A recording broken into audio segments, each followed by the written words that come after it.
Nos últimos dias acontecerá que o monte da casa do Senhor será estabelecido no cimo dos montes e se elevará sobre os outeiros, e para ele afluirão todos os povos. Irão muitas nações e dirão: vinde e subamos ao monte do Senhor e à casa de Deus de Jacó, para que nos ensine os seus caminhos e andemos pelas suas veredas, porque de Sião sairá a lei e a palavra do Senhor de Jerusalém. Ele julgará entre os povos e corrigirá muitas nações, e estas converterão as suas espadas em relhas de arados e suas lanças em podadeiras. Uma nação não levantará a espada contra outra nação, nem aprenderão mais a guerra. Vamos agora até o texto de Jonas, capítulo 4, o último verso do livro, verso 11. Jonas 4:11. Diz assim: e não hei de eu ter compaixão da grande cidade de Nínive, em que há mais de 120.000 pessoas que não sabem discernir entre a mão direita e a mão esquerda, e também muitos animais? E por fim, no livro de Jeremias, capítulo 29, lemos verso 4 até ao verso 7 de Jeremias 29. Assim diz o Senhor dos Exércitos, Deus de Israel, a todos os exilados que eu deportei de Jerusalém para a Babilônia: edificai casas, habitai nelas, plantai pomares e comei o seu fruto. Tomai esposas e gerai filhos e filhas. Tomai esposas para os vossos filhos e das vossas filhas a maridos, para que tenham filhos e filhas. Multiplicai-vos aí e não diminuais. Procurai a paz da cidade, para onde vos desterrei, e orai por ela ao Senhor, porque na sua paz vós tereis paz. Os irmãos podem ficar sentados.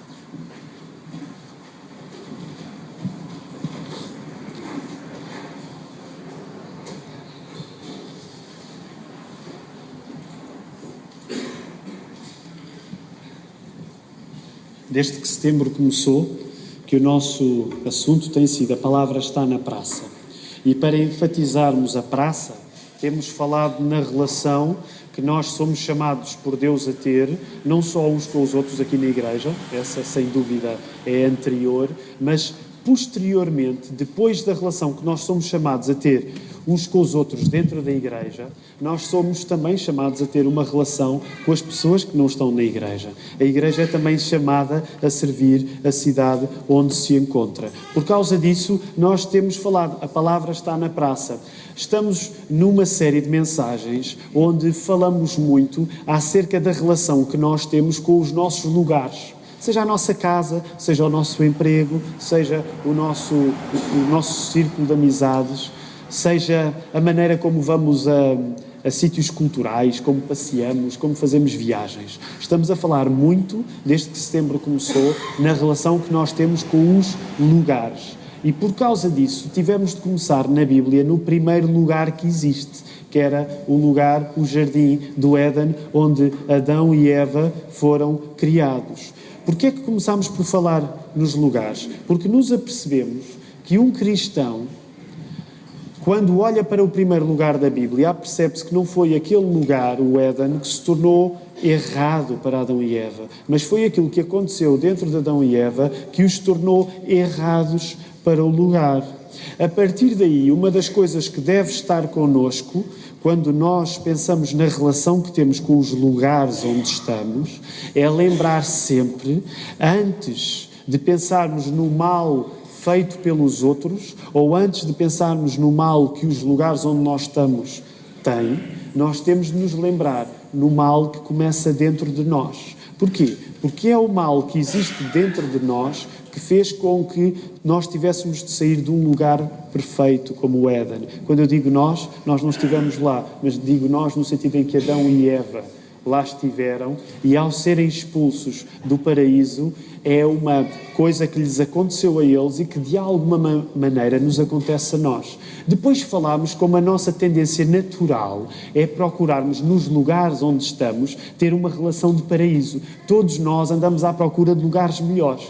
Quer quando mudamos de emprego, não é? A nossa procura é sempre mudar para um emprego melhor. Quer quando vamos viajar, nosso intuito é ir a lugares bonitos. Quer quando passamos férias, há um desejo dentro de qualquer ser humano que é procurar lugares melhores. Num certo sentido, dissemos que isso todos nós procuramos voltar ao paraíso. E isso às vezes atrapalha-nos um bocadinho, porque significa que nós tentamos emparaizar à força os lugares onde estamos. E se nós emparaizarmos demasiado, de uma maneira demasiado violenta, nós só vamos ter mais tristezas e desilusões. Nós temos de nos lembrar que, como o mal começou dentro de nós, nós não podemos esperar aos lugares onde nós estamos, que os lugares sejam perfeitos.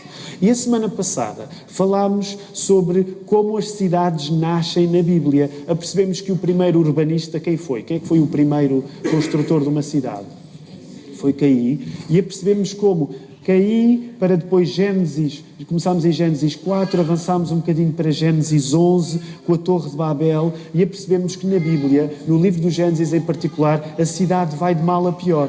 As coisas cada vez mais vão piorando. Por isso, a Bíblia começa falando das cidades como se a cidade, de facto, não fosse uma coisa boa. Ora, hoje, o título da nossa mensagem chama-se O Momento de Jerusalém e o Momento de Babilónia. E tem a ver com uma coisa que Deus faz com as cidades na Bíblia, que é uma coisa que Deus faz connosco.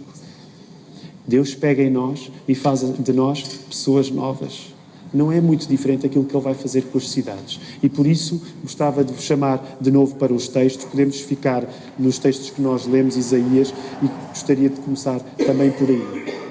Ora, uma das coisas que eu quero chamar a atenção neste momento de Jerusalém é que Jerusalém é suposto que dê um exemplo completamente diferente do exemplo que nós vimos dado pelas cidades do Gênesis. É suposto que Jerusalém seja diferente da cidade que Caim construiu, é suposto que Jerusalém seja diferente de Babel, é suposto que Jerusalém seja diferente de Sodoma e Gomorra, é suposto que Jerusalém seja diferente do Egito. Jerusalém, ao contrário destas cidades, não serve para que os homens sirvam a sua glória, mas Jerusalém serve para respeitar uma coisa que é maior ainda do que ela.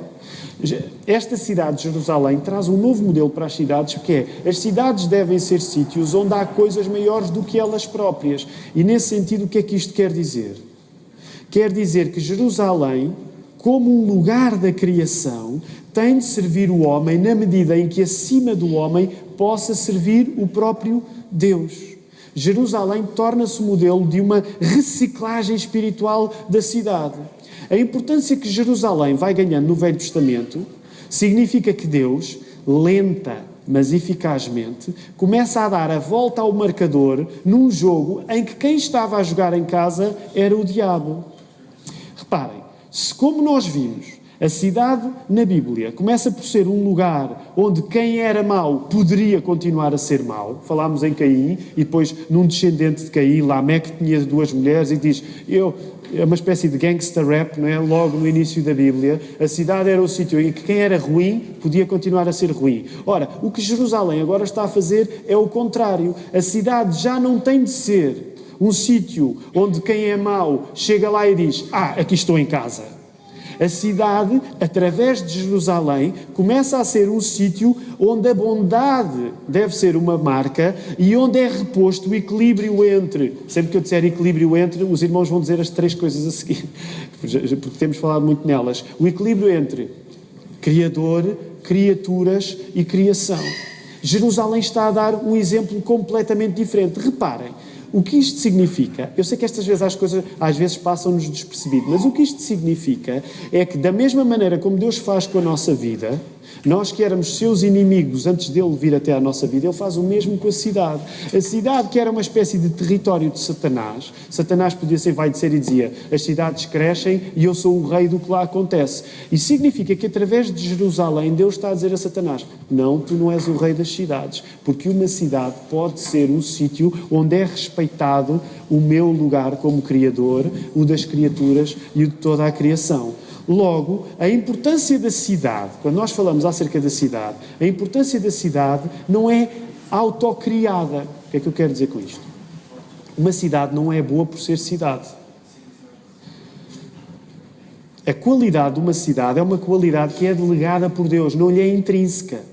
Do mesmo modo como o homem tem um valor estabelecido pelo facto de ser a imagem de Deus, o nosso valor está em por sermos homens? Não, o nosso valor é um valor que nos é delegado, porque qual é o valor que um homem tem? Que um homem, uma mulher, qualquer ser humano, é que ele tem em si a imagem de Deus. O mesmo acontece com a cidade. A cidade tem valor na medida em que ela alberga pessoas que têm a imagem de Deus. As cidades tinham começado por ser más na Bíblia, por serem lugares onde era indiferente se Deus era bom. A primeira cidade que nós vimos a semana passada de Caim, quando Lameque, descendente de Caim, está ali a fazer uma canção cheia de violência urbana, basicamente o que ele está a dizer é: para mim é-me indiferente se Deus é bom, eu sou mau e quem manda aqui sou eu. A cidade começa a ser por este lugar. Reparem, em Sodoma e Gomorra é o que acontece naquele episódio de Ló, lembram-se? A cidade é construída pelo facto de quem era mau podia ser mau e quem era mau é que mandava na cidade. Agora, com Jerusalém, as cidades começam a poder ser boas porque ganham sensibilidade ao facto de Deus ser bom. Jerusalém é uma cidade que se quer tornar um modelo completamente diferente das outras. Gostava de partilhar isto com os irmãos. Quando nós pensamos em cidades, uma das coisas que nós podemos dizer é: os lugares, as cidades que baseiam a sua qualidade no facto de serem cidades, rapidamente se tornam cativeiros e não casas. As cidades que se celebram a si próprias na sua dimensão de poder são cidades que fazem de si mesmas a sua religião e fazem dos habitantes os seus crentes. Pensem no cativeiro dos judeus no Egito. O que é que os judeus tinham de fazer quando estavam lá como escravos? Passámos por esse texto no início do ano. O que é que os judeus tinham de fazer quando estavam no Egito?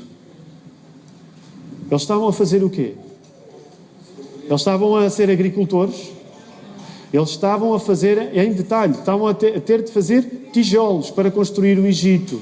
O que significava é que o Egito que eles ajudavam a construir significava uma transparecer a glória do faraó. A cidade que eles edificavam era uma cidade acerca de poder dos homens. Reparem, já Babel tinha sido parecido. Vamos criar aqui uma torre tão grande que a reputação que ganhamos fica para sempre. Ora, reparem, ainda hoje, quando nós pensamos a nível de cidades, nós podemos dizer assim: a xenofobia, o racismo, é a oração das cidades que se celebram a si mesmas. A lógica é: tu és salvo por estares dentro dos nossos muros. Se estiveres fora dos nossos muros, és perdido. No fundo, o racismo tem sempre implícita esta ideia.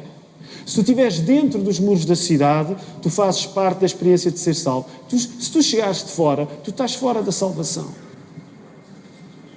Este tipo de cidades tem um plano agressivo de conquista que fala a língua do orgulho. Reparem, a ironia é esta: as pessoas passam a julgar-se superiores por uma coisa na qual não tiveram qualquer tipo de participação, que é o lugar onde nasceram. Percebam o que eu quero dizer, irmãos? Eu não estou a dizer... nós que nascemos em Portugal, é bom ter nascido em Portugal e dizer assim: eu gosto de ser português. Mas se de repente nós passarmos a ter uma espécie de orgulho em ser português, o que vale a pena perguntar é: mas tu escolheste nascer em Portugal? É que podias ter nascido noutro sítio qualquer. Portanto, a xenofobia, o racismo, tem muito a ver com esta ideia da cidade ser o próprio Deus. E ou tu fazes parte, estás dentro e estás certo, ou tu vens de outro sítio e estás perdido. Jerusalém é uma cidade que sugere um modelo diferente. Contra esta dimensão de poder, traz um discernimento de partilha. O que é que isto quer dizer? Jerusalém, rapidamente, nas páginas do Velho Testamento, vai se tornando uma cidade de quê? Pessoas de fora que vêm até lá. Isso, como é que se chama isso? É uma cidade de peregrinação. Para os judeus, mais do que viver em Jerusalém, importava chegar a Jerusalém. Nós sabemos que na Páscoa, o que é que havia? As pessoas iam até Jerusalém. Reparem que isto tem a ver com o modelo alternativo que Jerusalém é. Não é tanto o que Jerusalém nos dá, por nós vivermos em Jerusalém, é mais o que damos a Jerusalém por caminharmos em direção a ela. Esta lógica está no Velho Testamento. Sabem porquê? Porque havia salmos específicos que, quando a pessoa estava a chegar a Jerusalém, os salmos dos degraus, as pessoas cantavam por altura da Páscoa. O que interessava não era propriamente mostrar no bilhete, no cartão de eleitor, a minha freguesia é Jerusalém. É mais uma condição espiritual. O que interessava era ir até Jerusalém. Uma cidade que se abre a pessoas que não nasceram nela é uma cidade do Evangelho da graça e não do Evangelho do mérito. É uma cidade que se constrói quando os muros se edificam, mas também é uma cidade que se constrói quando os muros se abrem. E por isso Jerusalém, na Páscoa, era uma cidade onde toda a gente ia. Porque Jerusalém dizia, isto não é acerca de nascer em Jerusalém, isto é acerca do que Jerusalém diz sobre todos nós que vimos até Deus. Este é a criação do momento de Jerusalém. Ora, nós lemos outros profetas. Quero convidar-vos rapidamente até a ir a Jonas. Porque no texto que nós lemos de Isaías, nós reparámos isto. Esta ideia de, olhem, não há cá slogans de extrema-direita, Jerusalém para os de Jerusalém. O que Isaías diz é precisamente diferente. Vai haver um dia onde os estrangeiros vão a Jerusalém e dizem, é de Jerusalém que vem a salvação, vamos todos até lá, o Monte Sião. Sião é a nossa santa e gloriosa cidade. Quando hoje um português, como eu e como os irmãos, pode cantar Sião é a nossa santa e gloriosa cidade, é porque Jerusalém é uma cidade de peregrinação, de estrangeiros, e porque Deus acolhe estrangeiros. Deus acolhe as pessoas, independentemente do sítio de onde elas vêm, porque o Evangelho de graça é isto que diz. O Evangelho do mérito é, não, tu podes fazer parte se tiveres nascido cá, se fores dos bons. Não era isto que Jerusalém estava a dizer. Reparem, o exemplo de Jonas também é intrigante. Jonas é aquele profeta que Deus chama e diz, vais ter de pregar a mensagem de arrependimento a um povo mau. E Jonas fica zangado e foge, faz precisamente o contrário. Ora, nós já lemos o livro de Jonas noutros contextos. A pergunta que nós lemos é a pergunta que encerra o livro de Jonas. E é engraçado, porque Jonas ficou muito irritado, porque no fundo teve sucesso a pregar o arrependimento. Isto demonstra-nos que nós às vezes podemos pregar uma mensagem de arrependimento, mas que na verdade o que queremos é que as pessoas não se arrependam. Para quê? Para nos sentirmos moralmente superior a elas. Há maneiras de pregar o Evangelho que são maneiras de impedir que o Evangelho faça algum sentido em nós. Jonas está na Bíblia para nos dizer isso. O que é que Jonas fica zangado? Então não é que Deus tem a má vontade daquela gente que era ruim se converter toda? Isso deixa Jonas zangado. E como é que Deus o cala Jonas? E o texto acaba ali. Jonas, estou a parafrasear, já lemos o texto. Jonas, tu achas razoável estar chateado pela planta que morreu, porque isto tinha a ver com a planta que estava a fazer sombra para a cabeça dele, quando esta cidade está cheia de pessoas? O que Deus está a dizer no livro de Jonas é, eu estou interessado no destino das cidades. Eu preocupo-me com cidades. É o que Deus também estava a dizer aqui. Por último, Jeremias. E se puderem avançar até ao texto de Jeremias, porque vai ser importante para nós. Nós já o lemos. Jeremias é o profeta que passa para o momento Babilónia. O momento de Jerusalém e o momento de Babilónia. O momento de Jerusalém é este crescimento da cidade de Jerusalém como modelo diferente das más cidades que existiam até à altura. Agora, o momento de Babilónia é muito importante para nós. Jeremias é o profeta que provavelmente melhor representa este momento. Jeremias vive num dos períodos mais conturbados da história de Israel. Como nós podemos reconhecer, é nas horas mais negras que nós aprendemos as lições mais difíceis. E para castigar o povo de Israel, o povo judeu, Deus entregou-o a um povo ainda pior. Por volta do ano 587 a.C., a Babilónia conquistou finalmente Jerusalém, o reino do sul, porque o reino do norte já tinha sido conquistado antes, e Nabucodonosor empreendeu uma estratégia de domínio dos judeus que tinha acabado de conquistar, que passava pelo exílio de grande parte deles. Grande parte deles vai para o exílio. Era estratégico que, sobretudo, as elites dos povos conquistados fossem exiladas para se aculturarem ao novo poder. Ou seja, se eu era um judeu de elite cultural, eu era um alvo preferencial para ir para o exílio e para ir para a elite do exílio, para que o hábito cultural do exílio me mudasse em mim, para que se eventualmente mais tarde eu voltasse à minha terra, eu já ia culturalmente transformado de acordo com a potência conquistadora. É isso que acontece. É isso que acontece, por exemplo, no outro profeta que já vamos referir e que ainda não mencionámos hoje. Lembram-se? Nabucodonosor, elite cultural, outro profeta, Daniel, nem mais.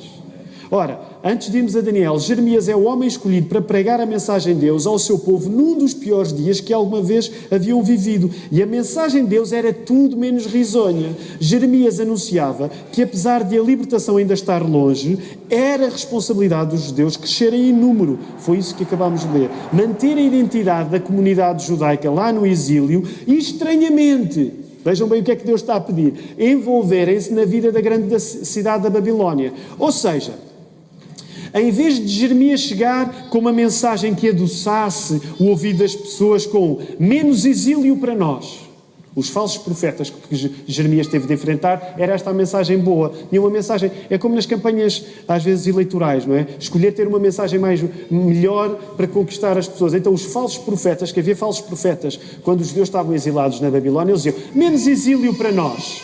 Isto está quase a acabar. O que é que Jeremias trazia? Trazia precisamente a mensagem oposta. Quando Deus lhe diz estas coisas, o que Jeremias está a dizer é mais de nós para o exílio. As pessoas querem ir embora, querem voltar a casa. E aquele Jeremias prega o contrário daquilo. Deus diz, não. Vocês vão ter de dar mais de vocês ao sítio onde vocês estão. Foi esse o texto que lemos aí em Jeremias 29, 4 a 7. Nós temos de estar atentos à estranheza que é Deus pedir isto. Porque, reparem, quando nós continuamos a ler a Bíblia, a Babilónia vai permanecer até ao final do Novo Testamento, no livro do Apocalipse, como um símbolo do que é mau, do que é rejeitar a Deus. Agora, reparem o que é que Deus está a pedir. Deus está a pedir ao seu povo que faça bem a um lugar que lhes faz mal. O povo diz, mas o que é que isto quer dizer? Deus está a pedir que eu faça bem a um lugar onde eu só estou porque foram à minha terra e me tiraram de lá. Eu não quero fazer bem a este lugar, mas é isso que Deus está a pedir. É com esta experiência traumática de eles estarem no cativeiro, 70 anos na Babilónia, que os judeus vão compreender melhor aquilo que vai acontecer a seguir, que é reconstruir Jerusalém. Reparem como estas coisas se unem de uma maneira inesperada. É preciso que os judeus passem 70 anos num sítio que não gostam, na Babilónia, que os conquistou, para que mais tarde possam ir, com outro empenho, reconstruir Jerusalém. Permitam-me dizer isto. Porque foi preciso eles estarem 70 anos a serem reconstruídos por dentro para que pudessem ir reconstruir a própria cidade deles. Por isso é que Deus nos forma na escola difícil que é o cativeiro. Mas por isso é que quando nós temos experiências de cativeiro, nós ganhamos mais amor pela liberdade. Porque as lições que nós aprendemos no cativeiro são lições que nós não aprendemos quando estamos livres e passamos a ter outro prazer pela liberdade. Um exemplo corriqueiro. Os irmãos que nasceram antes do 25 de Abril constantemente dizem para nós mais novos, vocês não sabem como é que era antes. Porquê? Porque viveram uma experiência onde a liberdade não era como é hoje. E por isso é que nós aprendemos coisas quando estamos doentes, quando estamos presos, coisas que nós não aprendemos quando estamos livres e quando estamos saudáveis. Agora reparem, isto quer dizer que na Bíblia a reabilitação das cidades também é feita a partir de as cidades serem lugares onde é visível a divergência entre as pessoas. Se os judeus foram chamados por Deus a trabalharem a favor da Babilónia, então isso significa que eu não posso congelar o serviço ao lugar onde eu estou, invocando razões de não pertença. O cristianismo não sugere que nós sejamos bons cidadãos quando nos consideramos no lar doce lar. Lar doce lar. Aqui eu posso trabalhar, aqui sinto-me em casa. O cristianismo baralha isto e conta com a nossa cidadania, mesmo quando o lugar que habitamos existe em função de nos ter retirado da nossa terra, que era isso que estava a acontecer lá, na Babilónia. A pergunta é, se os judeus trabalharam a favor da Babilónia, que lugar é que eu posso encontrar com uma justificação de não fazer nada a favor dele? Qual é a resposta? Nenhum. Se os judeus foram levados contra a sua vontade para a Babilónia e Deus disse, trabalha a favor desse povo, não há lugar nenhum que eu habite nesta terra que eu não seja chamado a servir também. O interessante, e eu gostaria de enfatizar este aspecto seguinte, o interessante é que esta cidadania a favor de lugares que podem ser maus para nós, esta ideia de, ok, os irmãos pensam na sua vida, como é que eu vou servir a minha família quando às vezes a minha família parece um cativeiro? Como é que eu vou servir a minha igreja quando a minha igreja me parece um cativeiro? Como é que eu vou servir o meu emprego quando o meu emprego me parece um cativeiro? Boas perguntas. E eu gostaria de tentar responder assim. Pensem na maneira como os judeus foram chamados a servir na Babilónia. Nós não damos mais às pessoas que são diferentes de nós por desistirmos de quem somos. Vou sublinhar. Nós não damos mais às pessoas que são diferentes de nós por desistirmos de quem somos. Nós não devemos desistir da nossa identidade para então podermos servir um lugar com o qual não nos identificamos. O que Deus pediu ao povo foi precisamente o contrário disto. A ordem que Deus deu aos judeus era: sejam mais judeus para poderem ajudar os não-judeus. Para trabalharmos a favor daqueles que aparentemente não querem saber de nós, precisamos mais do que nunca saber quem somos. Para eu trabalhar a favor das pessoas que não querem saber de mim, eu preciso saber quem eu sou. Esta é a lógica que o texto nos está a dar. Deus não espera que os judeus sejam assimilados pelos babilónios, então para depois poderem trabalhar a favor deles. Reparem o que é que Deus não disse. Deus não se virou para os judeus e disse: olha, pessoal, pensando bem, tendo em conta que vocês vão ficar aí 70 anos, esqueçam as nossas práticas, alinhem com o pessoal da Babilónia, e isto em 2 ou 3 anos vocês já vão estar tão babilónios que já os ajudam a fazer coisas. Eles já não notam as diferenças entre vocês e eles. Deus pediu o contrário disto.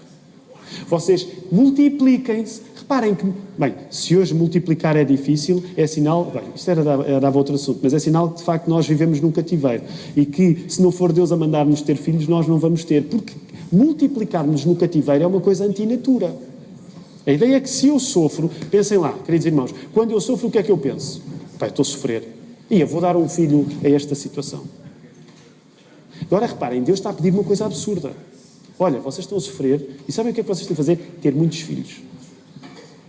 Só aplicando a lógica. É o mesmo que acontece connosco hoje. Muitas vezes nós não temos filhos porque achamos isto está tudo tão desgraçado, se eu tiver filhos isto vai ser uma miséria para eles. A lógica divina é o contrário. Ai, está desesperado. Acredita que eu vou ser contigo. E os filhos têm a ver com isso também. O que Deus está a pedir é que os judeus se mantenham judeus precisamente por trabalharem a favor da cidade. Reparem a lógica, fantástico. A lógica de Deus é: tu vais-te manter judeu por trabalhares a favor de pessoas que não querem saber de ti. Apliquem a lógica a nós. Tu vais-te manter cristão por trabalhares a favor de pessoas que estão nas tintas para o teu cristianismo. É assim que tu te vais manter cristão. Só mencionando rapidamente o livro de Daniel. O livro de Daniel está na Bíblia para lembrar que a utilidade de um estrangeiro também se mede pela teimosia desse estrangeiro em não abdicar das suas boas características. O que é que acontecia no livro de Daniel? Vinham dizer: olha, faz isto à Babilónia. Ele dizia: não faço isso à Babilónia, eu faço isso à judeu. Eu sou judeu, as minhas boas características eu vou continuar a mantê-las aqui. O que é que aconteceu? Rapidamente os babilónicos começaram a perceber: espera aí, este tipo faz as coisas melhor do que nós. E o que é que significou? Rapidamente Daniel teve um percurso de responsabilidade na própria Babilónia. Isso já tinha acontecido antes com quem? Com José, no Egito. Como José mantém as suas boas características, como Daniel mantém as suas boas características, os outros dizem: espera aí, isto não tem nada a ver connosco, mas isto dá resultado. É o mesmo que nós devemos fazer como cristãos. Não é adequar-nos à lógica dos outros.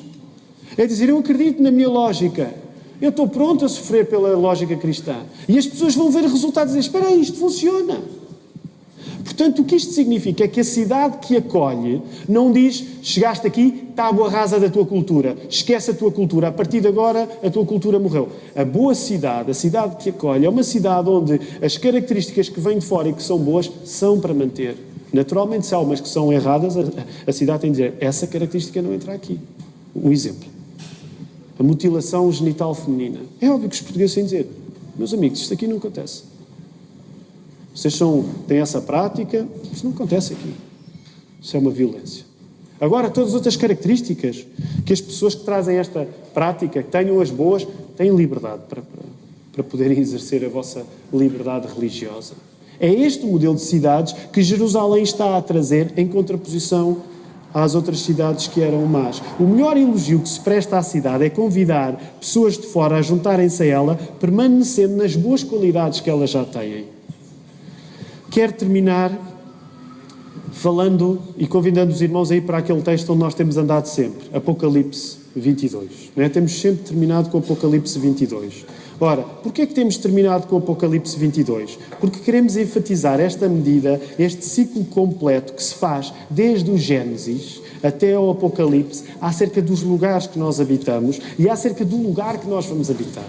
Queridos irmãos, queridos amigos, também, se nós já colocamos a nossa fé em Jesus, é para isto que nós fomos criados. Apocalipse 22, 1 a 11. Antes de lermos, eu gostava só de chamar a atenção para uma coisa.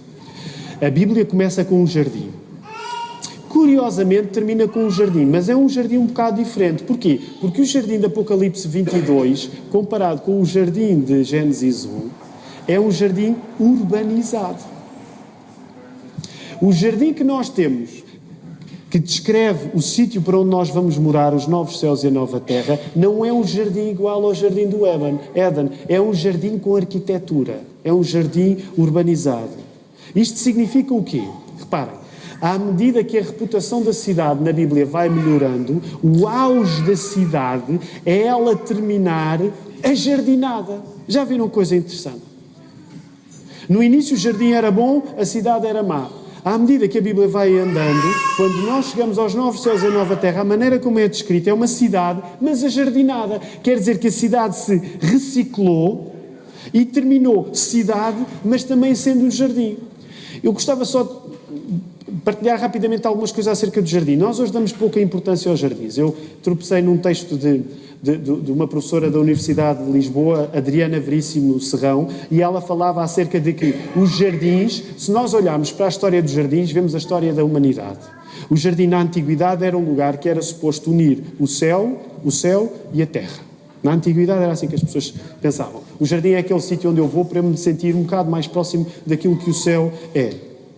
No entanto, à medida que o pensamento religioso se foi perdendo, o jardim também se foi transformando. E dou só alguns exemplos. Eu acho graça. Eu não sou jardineiro, até gostava de ser. Não sei se Deus me vai dar esse dom. Mas deixem-me só uma coisa que eu aprendi neste texto e gostava de partilhar com os irmãos. Porque a história do mundo também é a história da jardinagem. Reparem, no Renascentismo, o jardim refletia a separação da vida do campo para a vida da cidade.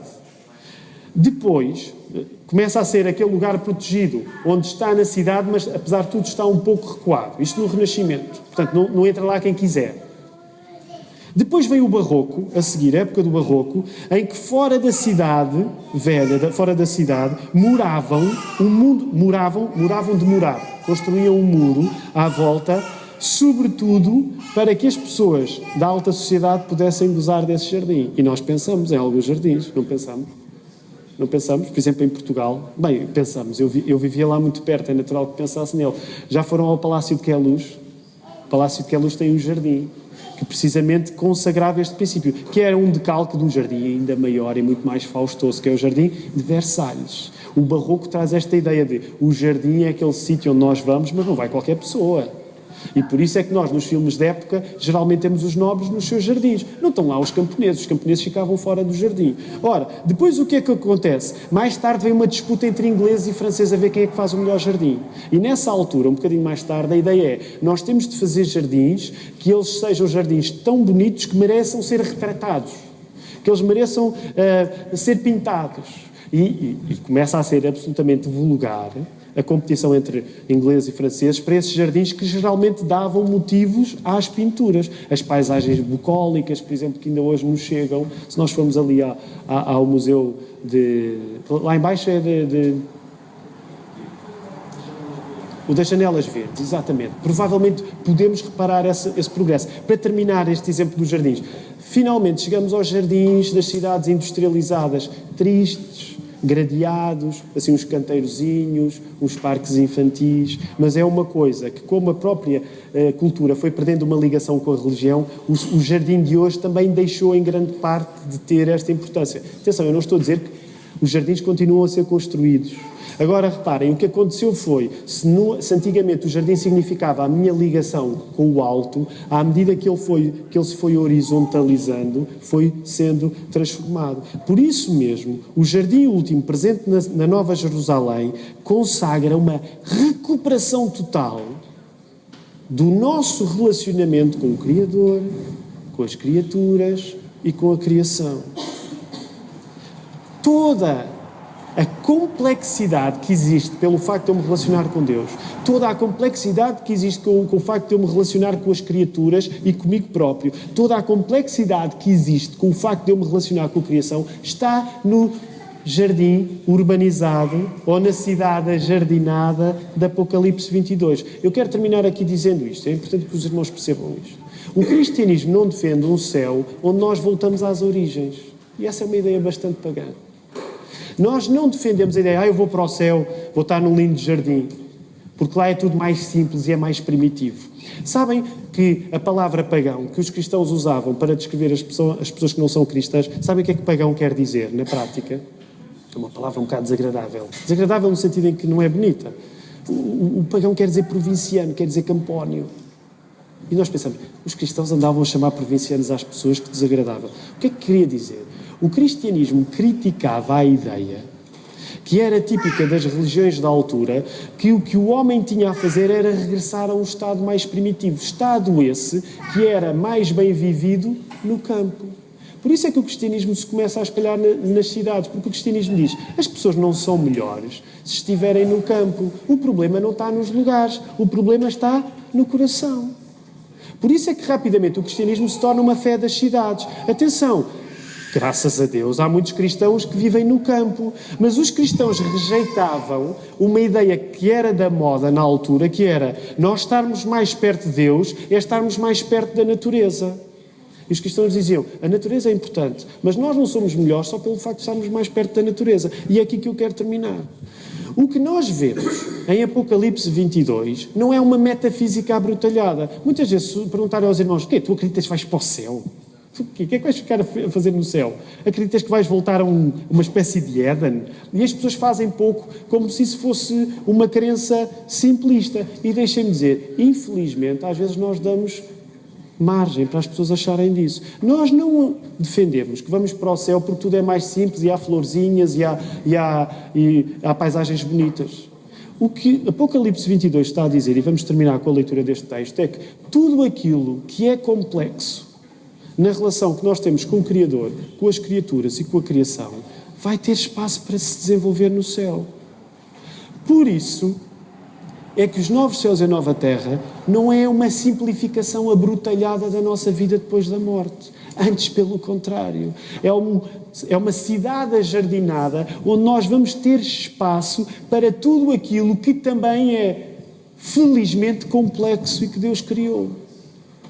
Por isso gostava de chamar os irmãos Apocalipse 22, 1 a 5, e enquanto os músicos se preparam para entoar o último canto, terminamos com a leitura deste texto. Reparem mais uma vez, temos estado a ler este texto sempre. Apocalipse 22, 1 a 5. Então me mostrou o rio da água da vida, brilhante como cristal, que sai do trono de Deus e do Cordeiro. No meio da sua praça, de uma e outra margem do rio, está a árvore da vida, que produz 12 frutos, dando o seu fruto de mês em mês. E as folhas das árvores são para a cura dos povos. Nunca mais haverá qualquer maldição, e nela estará o trono de Deus e do Cordeiro, e os seus servos o servirão, contemplarão a sua face, e na sua fronte está o nome deles. Então já não haverá noite, nem precisam eles de luz de candeia, nem luz do sol, porque o Senhor Deus brilhará sobre eles e reinarão pelos séculos dos séculos. O que eu gostaria de dizer aos irmãos é, o que é que Jesus tem a ver com isto? Jesus é a pessoa que viveu a experiência do cativeiro para dar-nos a cidade eterna. Porque é que nós podemos confiar a nossa experiência a Jesus? Porque Jesus viveu um cativeiro que nós nunca vivemos. Foi quando bebeu o cálice da ira. Quando ele bebeu o cálice da ira, ele pagou o preço dos nossos pecados. E por isso é que nós podemos acreditar neste Jesus que nos promete uma cidade eterna, porque nós vimos o cativeiro de onde ele veio. Nós podemos acreditar neste Jesus que nos promete uma cidade ajardinada ou um jardim urbanizado, porque ele passou por um cativeiro que nós nunca passámos. Ele não está a falar de ânimo leve. Ele na cruz provou aquilo que nós não provamos. E nós podemos acreditar nos planos que Jesus, como urbanista, tem para a nossa vida. Que o Senhor nos ajude.